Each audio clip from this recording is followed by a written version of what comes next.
Friends, good morning. জীবনে টাকার কতটা গুরুত্ব আছে? তো রামকৃষ্ণ বলে গিয়েছিল, টাকা মাটি, মাটি টাকা। তো রামকৃষ্ণের কাছে টাকার কোনো মূল্য ছিল না। তো রামকৃষ্ণ মেটেরিয়ালিস্টিক ওয়ার্ল্ডের সাথে যুক্ত ছিল না। এই স্পিরিচুয়াল পয়েন্ট অফ ভিউতে বলেছিল টাকা মাটি, মাটি টাকা। আরও একটা কথা বলে গিয়েছিল যে যত মত তত পথ। দেখো, রামকৃষ্ণকে আমরা যদি মনে করতে চাই, তার দুটো কথা দিয়ে রামকৃষ্ণকে কিন্তু খুব ভালো করে বোঝা যায় একমাত্র হচ্ছে যে এই দুটো দিয়ে আজকে পৃথিবীতে যারা রামকৃষ্ণ নিয়ে চর্চা করেন, আমি ট্র্যাডিশনালি রামকৃষ্ণের কি কাজ, কিভাবে বিবেকানন্দকে ইনফ্লুয়েন্স করেছিল, সেগুলো নিয়ে আমি যাচ্ছি না। আমার যেটা বক্তব্য, যে রামকৃষ্ণ থেকে বিবেকানন্দের, যে রামকৃষ্ণের ফিলোসফি বিবেকানন্দের মধ্যে যেটা ট্রান্সফার হলো, সেখান থেকে সুভাষচন্দ্রের মধ্যে হলো, সেগুলোকে আমি ট্রান্সফরমেশনটাকে একটু সায়েন্টিফিক ওয়েতে দেখার চেষ্টা করছি। আমি তারও আগে একটু পেছনে চলে যাই। পেছনে গিয়ে ব্যাপারটাকে, যে আমাদের যে ভারতবর্ষের মধ্যে, স্পেশালি বাংলায়, মানুষের প্রতি যে টাকার প্রতি ইন্টারেস্ট নেই। আজকে যদিও টাকার প্রতি মানুষের ইন্টারেস্ট আছে, কিন্তু আর্নিং করার যে কৌশলগুলো আছে, আর্নিং করার যে মনোবৃত্তিগুলো আছে, সেই মনোবৃত্তিগুলোকে আমরা হারিয়ে ফেলেছি কিনা সেটা নিয়ে ভেবে দেখার দরকার আছে। আমরা আজকাল ওই কাটমানির কথা বলি, যে তুমি করো কাজ, তুমি যেভাবে করো আমাকে পার্সেন্টেজ দিয়ে দাও। So we are talking about the interest, মানে ইন্টারেস্টের জমিদার সিস্টেমে যেমন ছিল, জমিদাররা অনেক কিছু নিজেরা সঞ্চয় করে রাখতো, গরিবদেরকে যখন দরকার হতো লোন হিসেবে দিত, লোন হিসেবে পয়সাটা দিত। সো তারা ইউজ করতো, তার পরিবর্তে সোনাটা রেখে দিত। সো তুমি যদি রিপে করতে না পারো, সেটা তোমার হয়ে গেল। আরও অনেক মেথোডোলজি ছিল, টর্চারিং মেথোডোলজি। তুমি যদি না পে করতে পারো বা করতে পারো, তার ইন্টারেস্ট, অ্যাকুমুলেটিভ ইন্টারেস্ট, যেটা চক্রবৃদ্ধি যেগুলোকে বলে, চক্রবৃদ্ধি সুদ, এটা বাংলাতে খুব আছে। সুদের উপর সুদ চড়িয়ে তোমার সমস্ত কিছু তোমার নিয়ে নেওয়া হয়। তার আগে একজন আরও ছিলেন, তিনি কিন্তু খুব চালাক মানুষ ছিলেন। যেটা কথা আছে, টাকা লাগে দেবে গৌরী সেন। তো অনেকেই আমরা জানি না, এটা একটা প্রবাদ, বাংলাতে প্রবাদ হিসেবে আছে। এই গৌরী সেন কে ছিল? আমি কিছুটা প্লট নিয়ে আসার চেষ্টা করেছি। আমি রামকৃষ্ণ বিবেকানন্দের কথা বললাম, গৌরী সেন তারও অনেক আগে, যখন পর্তুগিজরা ভারতবর্ষে ছিল, তখন গৌরী সেন এসেছিল। তো বন্ধুরা, যেটুকু বলার আমি একটু বলার চেষ্টা করছি, সেটা হয়তো সবার ভালো লাগবে। গৌরী সেন কে ছিল? কারণ আমরা হামেশাই বলি, টাকা লাগেগা তো গৌরী সেন আয়েগা, গৌরী সেন দেগা। টাকা লাগলে গৌরী সেন দেবে। তো গৌরী সেনের কথা একটু আসা যাক। গৌরী সেন কে ছিল? কোশ্চেনটা হচ্ছে যে গৌরী সেন ছিল আর গৌরী সেন ছিল না, সেটাও একটা বড় কথা। কারণ আমরা যখন ওটাকে একটা, মানে বাংলার একটা ফ্রেজ হিসেবে আমরা ইউজ করি, টাকা লাগে দেবে গৌরী সেন, অনেক সময় আমরা নোভেল থেকেও নিয়ে নেই, যে কথাগুলো একটা ক্যাচি ওয়ার্ড থাকে।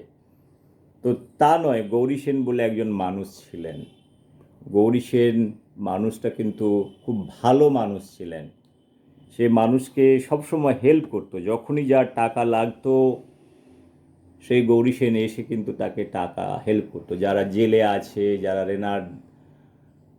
দেনার দায়ে যারা জেলে পড়ে আছে, তাদেরকে মুক্ত করার জন্য কারোর যদি কিছু হেল্প লাগে, তখন গৌরী সেন দৌড়ে গিয়ে চলে যেত।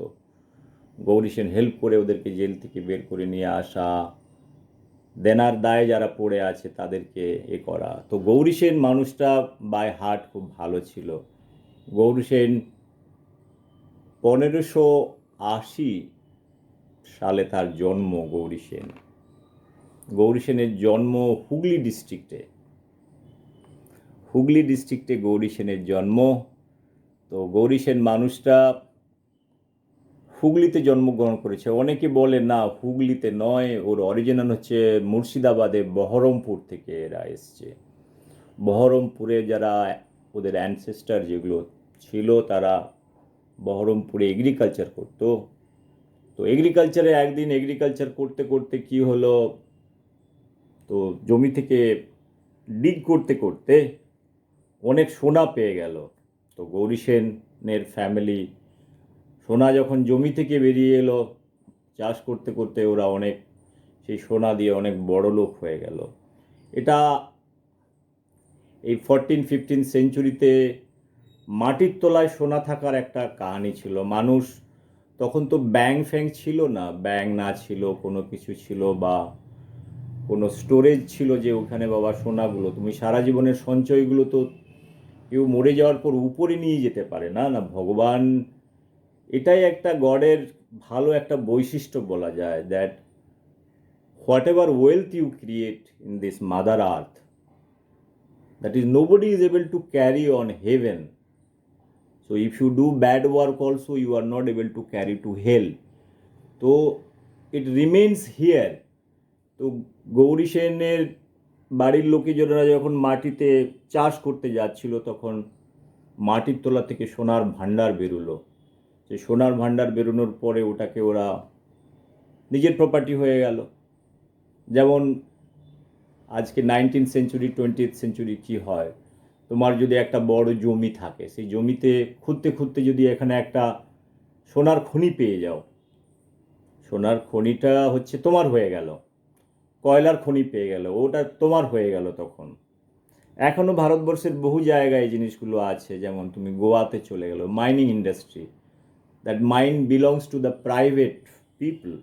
যেটা হচ্ছে যে এ নিয়ে অনেক কথা বলার আছে। এগুলো কথাগুলো বলার অর্থ হলো আমাদের সরকারিকরণের ব্যাপারটা, যেমন natural resource and everything, basically mines, coal mines, gold mines, diamond, for that matter many things, right?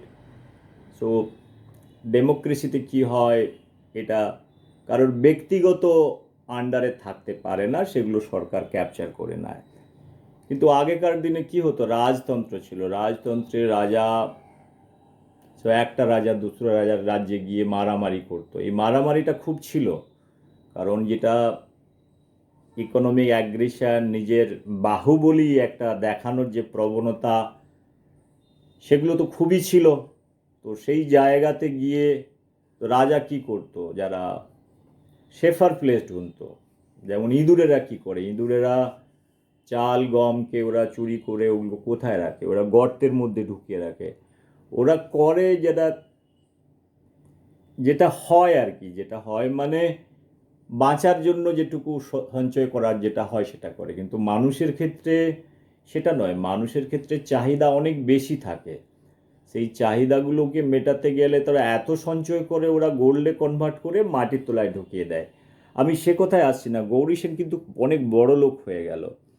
বড় লোক হয়ে যাওয়ার পরে কি হবে, তো বড় লোক হয়ে যাওয়ার পরে মনটা ভালো থাকলে কি হয়, দানবীর হয়ে যায়। দানবীর হয়ে যাওয়ার পরে কারোর কিছু প্রবলেম হলে গৌরী সেন আছে, যাও, গৌরী সেন তোমাকে হেল্প করবে। তুমি গৌরী সেনের দরবারে গিয়ে তুমি বললে, গৌরী সেন দাদা, আমার ছেলেটা জেলে পড়ে আছে, আমার এটা জেলে পড়ে আছে, আমার এই জিনিসটা বন্ধক দিতে পারছে না, এত টাকা ঋণ হয়ে গেছে, আমাকে হেল্প করো। গৌরী সেন হেল্প করে দিত। সেখানে খুব ফেমাস ছিল। তো গৌরী সেন এই সমস্ত ব্যাপারে কলকাতাতেও চলে আসে, আহেরিতোলাতে। যে আহেরিতোলা দিয়ে জীবনানন্দ দাশ অনেক পরে কবিতা লিখেছে, যে আহেরিতোলা দিয়ে তাদের ট্রামের কথা, এর কথা, এই সমস্ত ব্রিটিশ টাইমে এসছে। তো জীবনানন্দ দাশের ফাইনালি এই কথা চিন্তা করতে করতে ট্রামের ধাক্কায় জীবনানন্দ চলে গেল। সেই কথাগুলো আমি অনেক জায়গায় বলেছি, কারণ জীবনানন্দের পৃথিবীর প্রতি ও একটা ডিফারেন্ট জগতে ছিল। সেই কথা নিয়ে আমি এখন যাচ্ছি না, জীবনানন্দের কথাটা আসছি না। কথা বলার অনেক টাইম জোন নিয়ে কথা বললে অনেক মানুষ চলে আসে, কবিতা চলে আসে, ফিলোসফি চলে আসে, আইডিয়া চলে আসে। তো আহেরিতলাতেও প্রচুর বাড়ি ঘরদোর করলো, মানে এই পুরানো মানিকতলা এরিয়ায় যেগুলো আহেরিতলা ব্যাক সাইড যেগুলো আছে, যে পুরানো কলকাতাতে বলে, তো ওইখান থেকে ও আবার পর্তুগিজের সময় তোমার বরানগর এরিয়াতে তোমার স্পেশালি ওর কাজকর্মগুলো ছিল বালি এরিয়া, বালি তোমার সমস্ত গঙ্গা রিভারের পাশাপাশি এরিয়াতে ওনার কাজ ছিল। একটা কথা যেটা বলার ছিল যে 1599 সালে গৌরী সেন যেটা ব্যান্ডেলের পর্তুগিজদেরকে অনেকটা জমি দিয়ে দেয়, ওখানে ব্যান্ডেল চার্চ তৈরি করা হয়। তারপরে গৌরী সেন ধর্মনিরপেক্ষ ছিল, চার্চের জন্য জমি প্রদান করা মানে, তারপরে ও যেটা গৌরী সেন হিন্দু টেম্পেলও তৈরি করছে, সেটাও লিটারেচারে পাওয়া যাচ্ছে, অনেক ইতিহাসের ডকুমেন্টে পাওয়া যায় যে গৌরী সেন হিন্দু মন্দির এস্টাবলিশ করেছিল, সেই মন্দিরের বর্ণনাও লিটারেচারে আছে। যেটা হুগলির বড়াই লেনে 1665-তে উনি মারা যান। তার আগে যে শিব মন্দিরটা তৈরি হয়েছিল, অনেকের মতে নাকি ওটা উনি তৈরি করেছিলেন শিব মন্দির। He is a great follower of Lord Shiva. So sorry, আমার এই সমস্ত কথা বলার উদ্দেশ্য হচ্ছে যে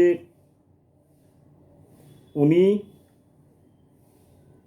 বিজনেস জিনিসটা কি জানতেন, যে বিজনেস জিনিসটা কিভাবে করা যায় সেটা জানতো। এবারে আমি যেটা আসছি, আমার স্বামী বিবেকানন্দ রামকৃষ্ণ নিয়ে যে এত কথা হয়, যে আজকে যদি এরা প্রেজেন্ট ডেতে যদি ধরো রামকৃষ্ণদেব বিবেকানন্দ প্রেজেন্ট ডেতে এইখানে কোনো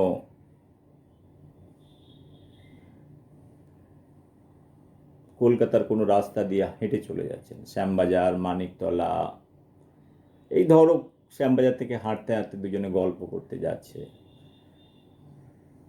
তো ওরা তো বলেছে টাকা মাটি, মাটি টাকা, পয়সা জিনিসটা কখনো রামকৃষ্ণ যে টাকা অবজেক্টটাকে অনেকটা হেট করতো, যেন গঙ্গার বুকে কয়েন ছুঁড়ে যেটা হতো না, আজকালকার কয়েন তো এরকম আমাদের মতো খারাপ কয়েন ছিল না, ওগুলো ভালো ভালো কয়েন ছিল, রূপোর কয়েন ছিল, ও ছুঁড়ে ফেলে দিত গঙ্গার জলে, ছুঁড়ে ফেলে দিত।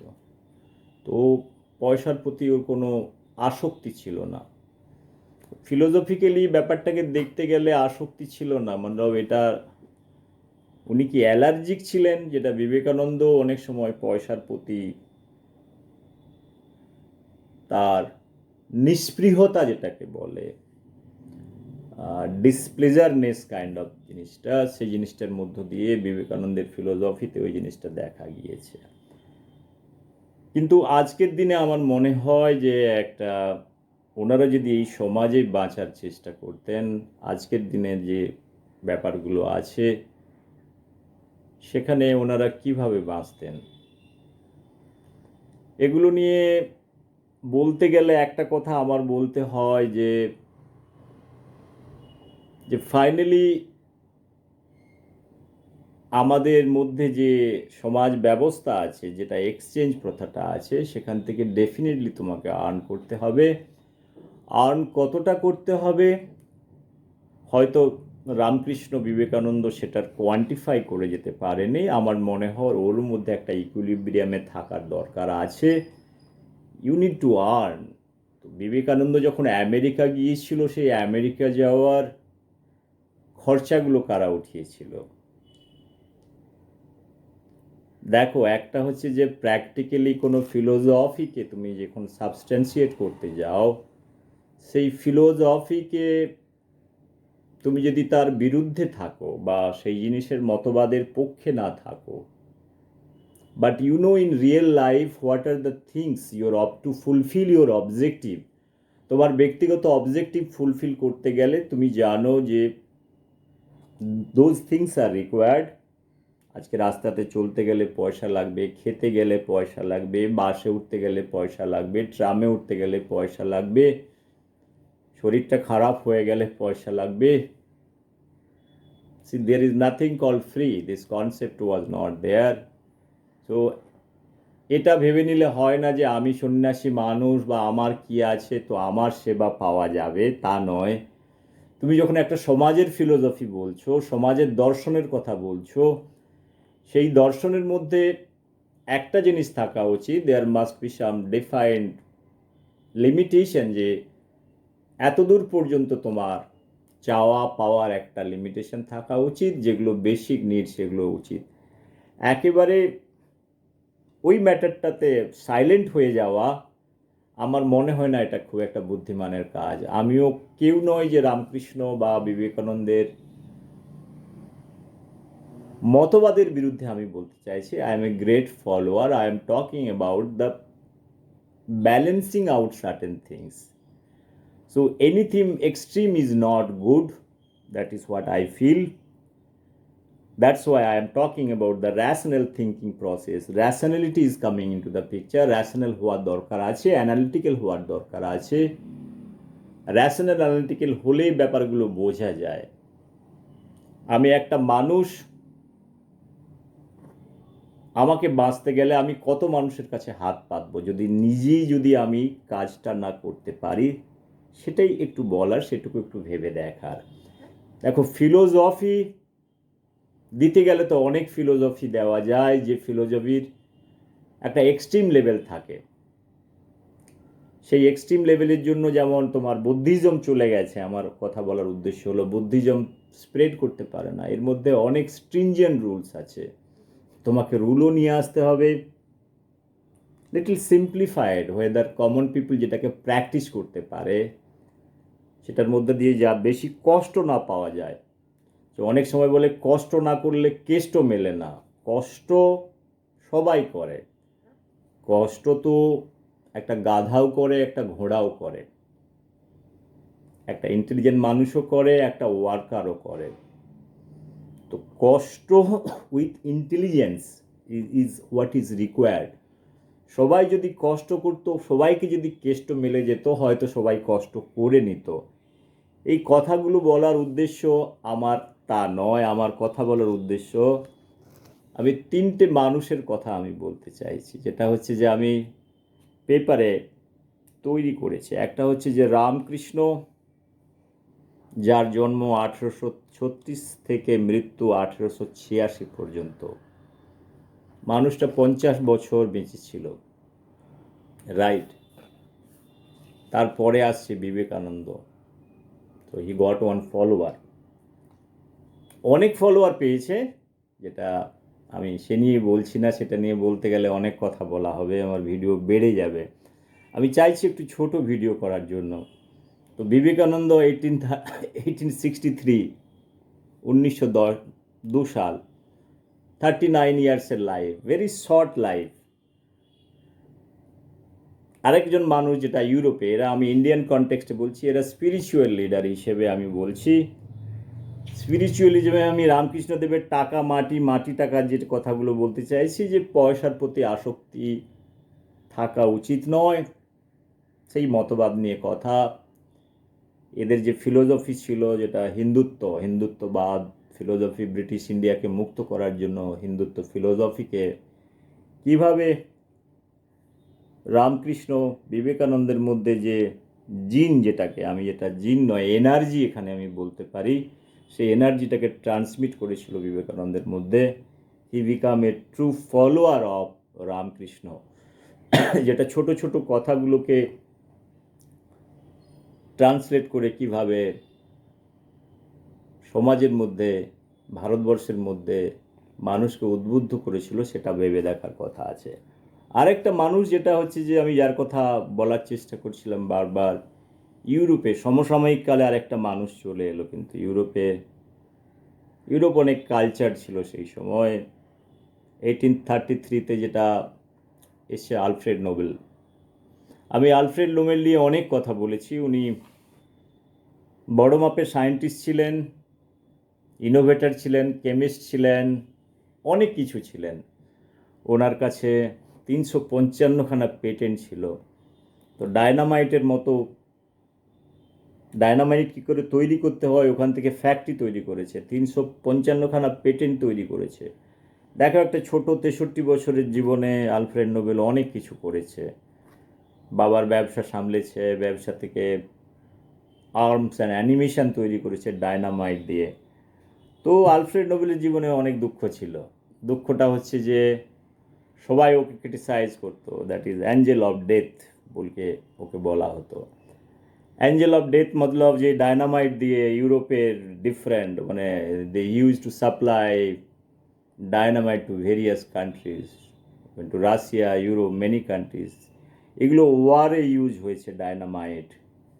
তো এমন হয়েছে নিজের ভাই যে ফ্যাক্টরিতে ডায়নামাইট তৈরি হতো সেখানে ব্লাস্ট হয়ে যায়। সে ব্লাস্ট হয়ে যাওয়ার পরে ভাই মারা যায়।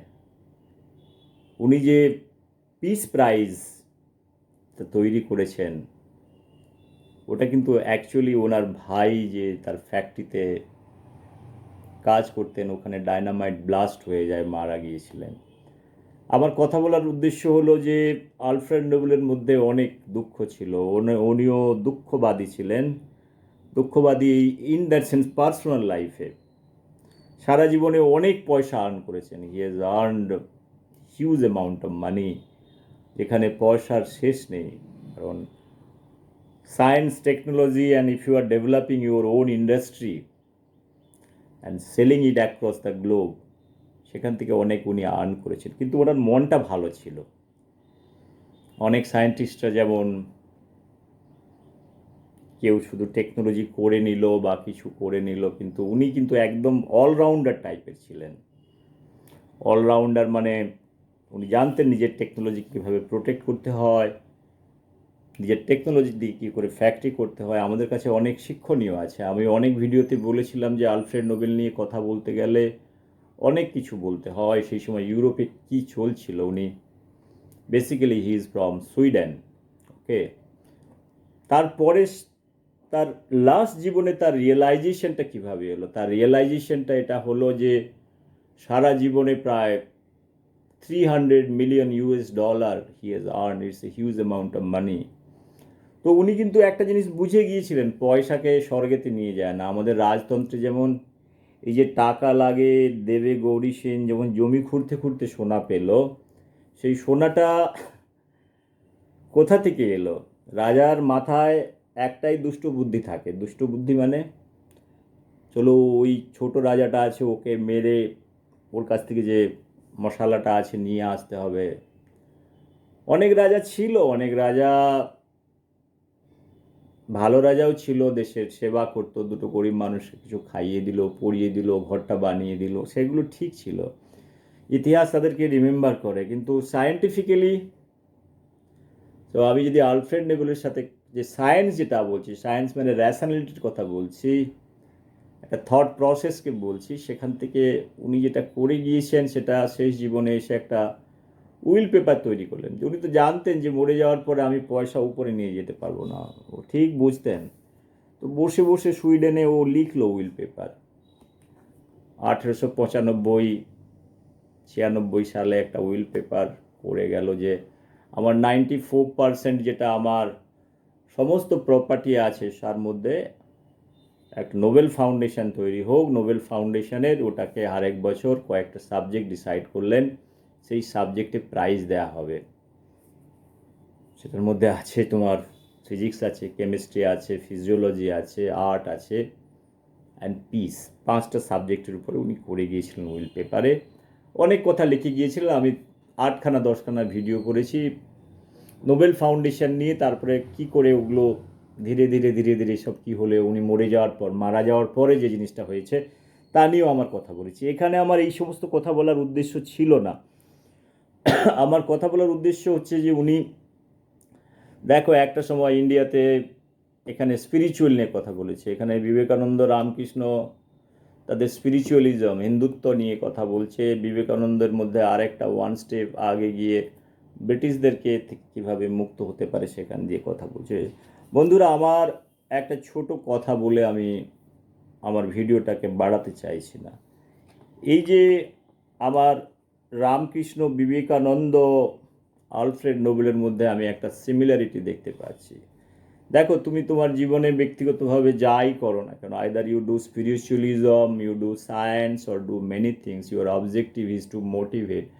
সবাই চায় যে সমাজের কল্যাণ কিছু হয়ে যাক, যেটা আলফ্রেড নোবেল চেয়েছিল সমাজের কল্যাণ হয়ে যায়। ওনার পিসের, Alfred Nobel was very much in favor of peace. He was not liking the war. His animation activities, especially that is meant for to stop war. Many times he has talked about many issues.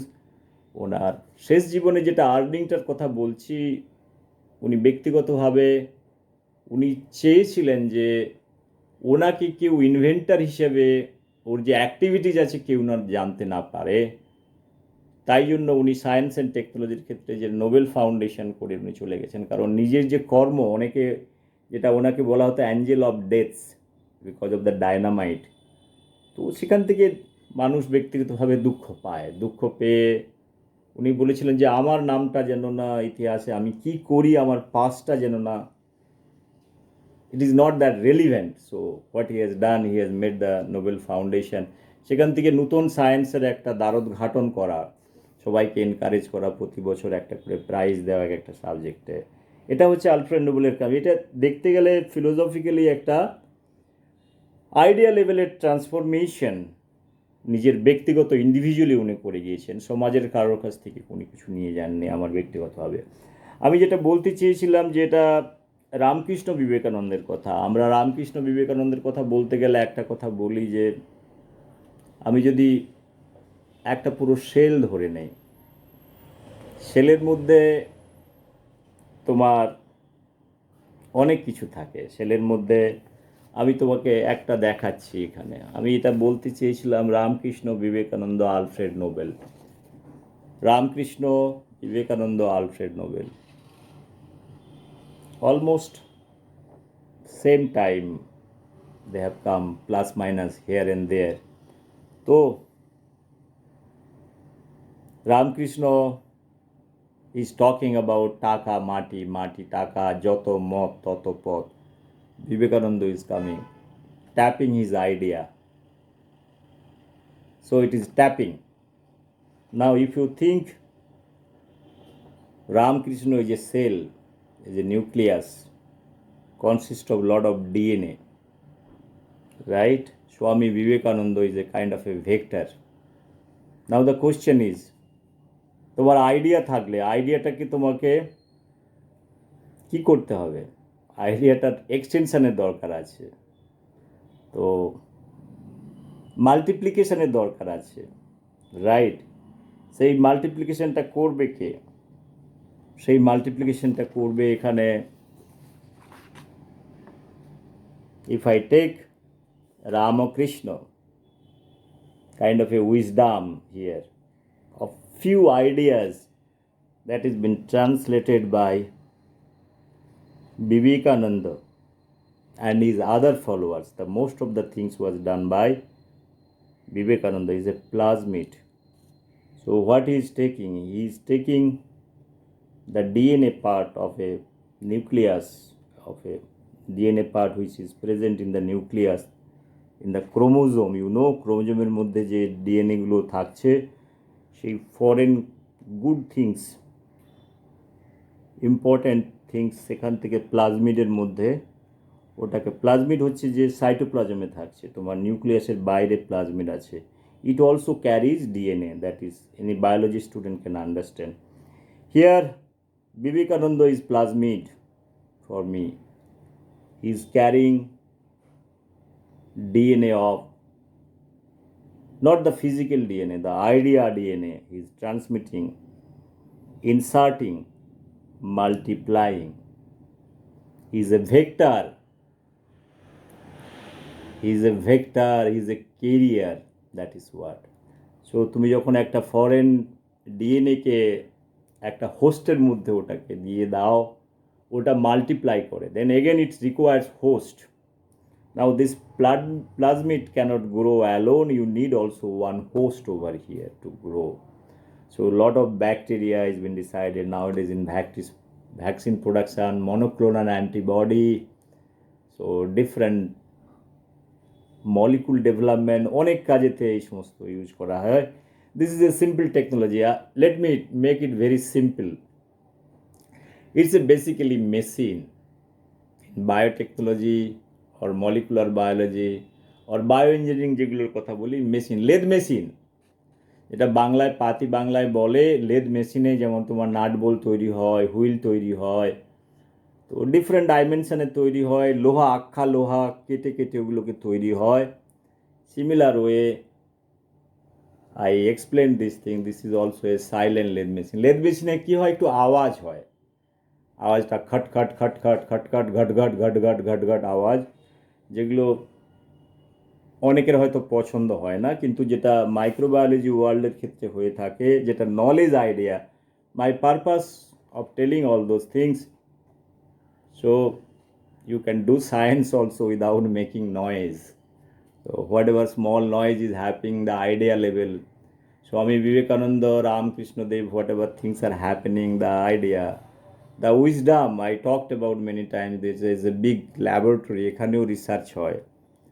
তারপরের যে কাহিনী আমি বলতে চাইছি, এখান থেকে তোমার plasmid তৈরি হয়ে গেল, প্লাজমিডের মধ্যে তোমার ফরেন এলিমেন্ট ইনসার্ট করা হলো, রামকৃষ্ণের জিনটাও চলে এলো, বিবেকানন্দ সেটা নিয়ে সারা পৃথিবীতে সেই মেসেজটা ক্যারি করলো, আরও অনেক মনের মধ্যে সেগুলো উদ্বুদ্ধ করলো। রামকৃষ্ণ বেলুর মঠ তৈরি করলো, তাদের মধ্যে একটা যে রামকৃষ্ণের যেটা ফিলোসফি, যেটাকে করার জন্য মঠ, বেদান্ত অনেক নিয়ে অনেক কাজ, সেটা সবাই জানে, চিকাগো থেকে শুরু করে ইংল্যান্ড থেকে শুরু করে অনেক জায়গায়। তো বিবেকানন্দের অনেক কাজ আছে, সারা জীবন এটাই করে গেছে, একটা গুরু ধরেছে। আমি সবাইকে যেটা বলেছিলাম, জীবনে যারা এমএসসি করছে, পিএইচডি করছে, স্পেশালি একটা ভালো গুরু ধরো, একটা ভালো গুরু নয়, গরু ধরো না, কিন্তু গুরু ধরো। গরু ধরলে কি হবে, ওটা 5 মাস 6 মাস তোমাকে মিল্ক দেবে, তারপরে ওটা বুড়ো হয়ে গেলে ওটাকে মানুষ বেচে দেয়, মানুষকে ভুলে যায় সেগুলো। কিন্তু গরু ধরো না, গুরু ধরো, সারা জীবন তোমার সাথে থাকবে।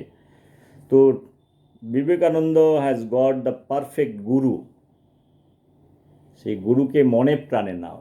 কারোর পিএইচডি গাইডকে, কাউকে তুমি যদি পিএইচডি গাইড মনে করো, কারোরই কথা বলছি, হায়ার রিসার্চের কথা বলছি, you have to have some philosophy. Where I am talking about guru means you have to hold certain philosophy, what you believe strongly, that person.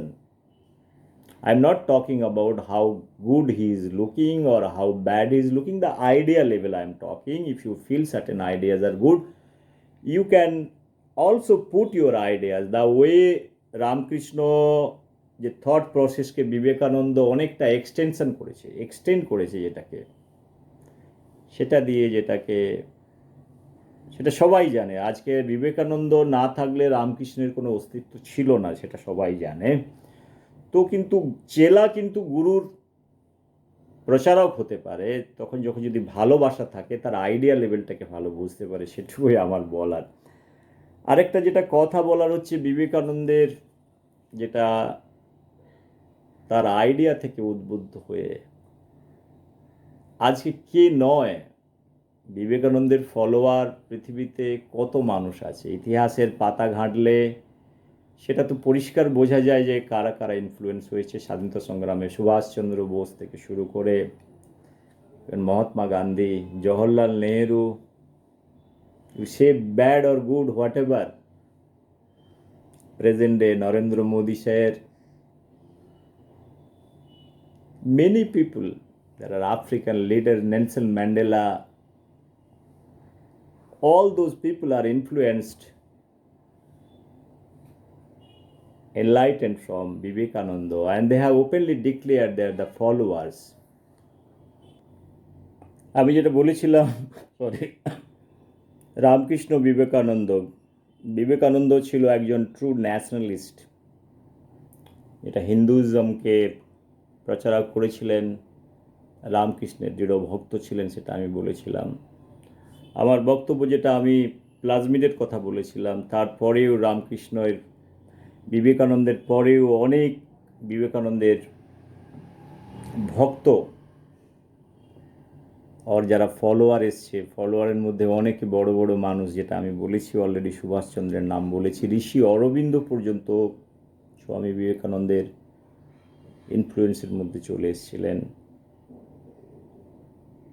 There R lot of freedom মুভমেন্টের যারা ছিল, বাঘা যতীন থেকে শুরু করে অনেক বিদেশি, যে আমেরিকানরা তো অনেক আমেরিকান, শিকাগোতে পুরো আমেরিকাতে যখন ভাষণ হলো, ভাষণ হওয়ার পরে সেখান থেকে এরা এরা অনেকেই ইনফ্লুয়েন্স হয়েছে বিবেকানন্দের।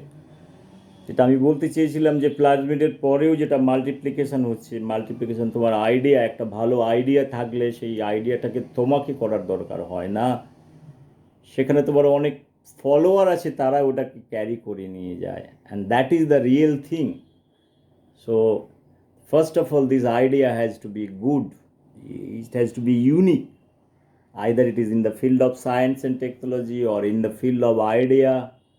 বেসিক্যালি ফিলোসফিক্যাল ওয়ে ওটা দেখতে গেলে অল আর সেম, সবাই কিন্তু একই জায়গায় এসে একই জিনিসে চলে আসে বলে আমার মনে হয়। সেই জন্য আজকের দিনে বিবেকানন্দের রেলিভেন্স আছে। ঠিক আছে, জেএনইউতে বা কিছু একাডেমিক ইনস্টিটিউটে বিবেকানন্দকে নিয়ে অনেক কিছু করে, তুমি অধম তাই বলিয়া আমি উত্তম হইব না কেন, এটাও তো হতে পারে। বোঝার মতো ক্ষমতা নেই, এদেরকে মাফ করে দাও। Leftist has never ever respected Swami Vivekananda, for that matter in Bengal or any other places, that is the part of history. But what I am trying to tell, because he is nationalist, there are many issues that is involved.